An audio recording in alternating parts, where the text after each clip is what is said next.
Van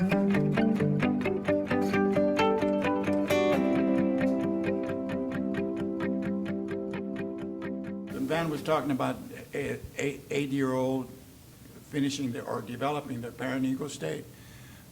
Separation happens 3 times developmentally. It happens at 18 months to 3 years. We talked about no and power. Who has the power and where do you end and I begin? And then at 9, the child is arguing, why should I? And they're arguing, why should I? Because they want reasons for rules. And so it's a challenge to parents to think about rules. What are the reasons for that particular rule? And they often say, because I say so, which is not really enough. It's challenging the parent to think about what's the reason for that rule. And then you can explain that. Then at 15, 16, 17, they're wanting to know morals. Why should I do that? And it's a more sophisticated development of the parent ego state. And as I was saying earlier, we recycle through those all again and again as we grow older with those same separation. Magical thinking. I want to just make one other statement about these different structures to differentiate them. P0, A0, and C0 are based on instinct. P1, A1, and C1 are based on intuition. P2, A2, and C2 are based on reason. So those are higher developmental stages. Yeah, P0, A0, and C0 are based on instinct. We are born with lots of instinctual responses to keep ourselves safe, like pulling away from hot objects and things like that. P1, A1, and C1 are based on intuition, what we've intuitive based on feelings. And P2, A2, and C2 are based on reason. P3, A3, and C3 are based on historical data. What we have heard from our parents that was historically true, plus what we've internalized from their modeling. So the idea here is, again, that the parent, adult, and child are all accessible to us in the ego, which means that it's observable behavior that may be outside of our awareness, but that in relationship with others we can see. So that had part of the reason that group therapy, that this work was done in groups, is because in the context of the group, I play out certain behaviors that others can see, which helps me see. And so the idea that that the parent is influenced by the superego is acceptable, and that the child is influenced by the id is also thought to be possible. And the work that we're doing is with the ego. And that change can happen without having to understand the depths of our superego and our id, but that we can change our behavior. So one quick example is that there was a psychiatrist, Milton Erickson, who was working with a person who thought of themselves, who had a delusion in their child ego state, magical thinking, that they were Jesus Christ. Erickson said to the person, I heard you are a carpenter. A carpenter. Jesus Christ was a carpenter. And engaged him in an adult conversation about profession. Didn't try to change the delusion, but went to how can we make you functional in the moment. I want to say a word about Freud. There was a lot of obfuscation going on around Freud with his terms. Ego means simply I. So when you say the ego, you're talking about the I. And when you talk theoretically about ego states, you're talking about I states. And the other thing is the id is it. And understand that in German cultures,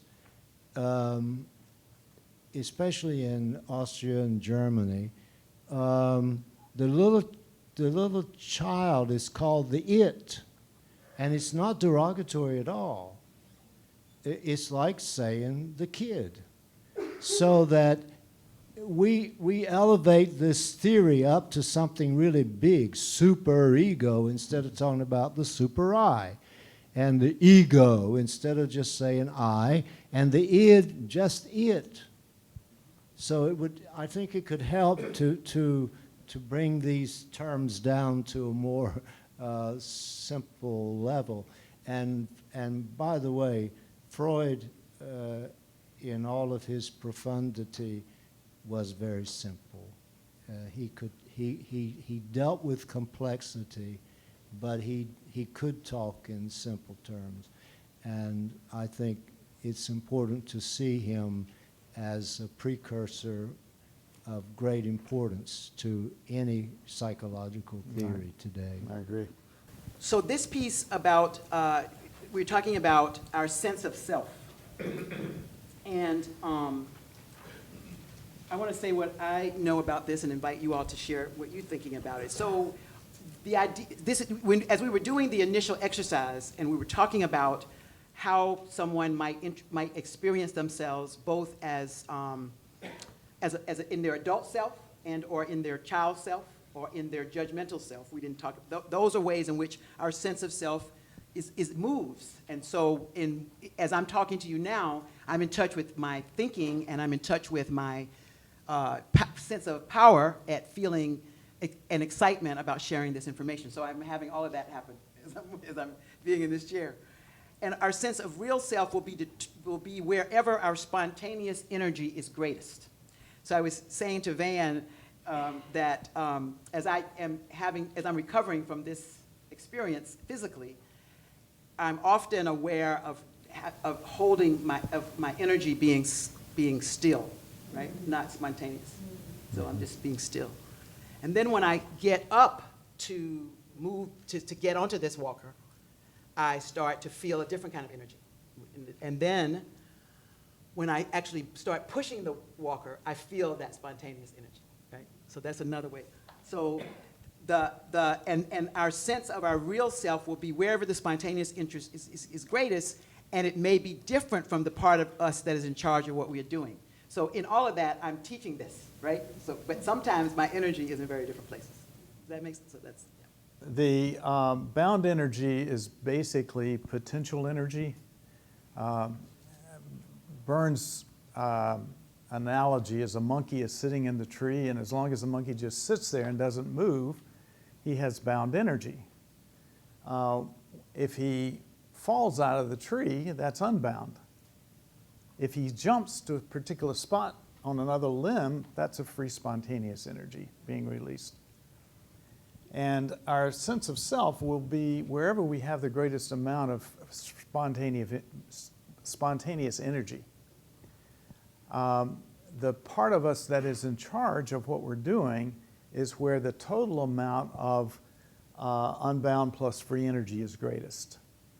So if you think about that lawyer who's up in front of the courtroom defending the case, the part of him who's in executive has the greatest amount of both unbound and free energy is the adult. So the adult is in charge of what he's doing, but his sense of real self is in child. That's where the greatest amount of his spontaneous energy is. If he moves enough energy from adult down to child, the child will take over and he'll excuse himself from the courtroom. So the child then becomes the executive. Does that make sense?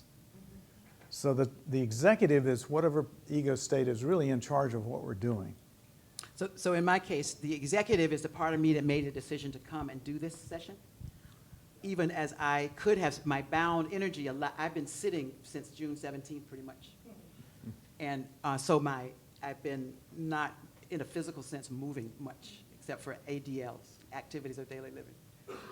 And then when I decided to do this, I had to figure out how to get unbound energy in order to move, to come here. So. You talked about cathexis earlier, which is the energy is called cathexis. And the moving of the energy is also cathect, the verb.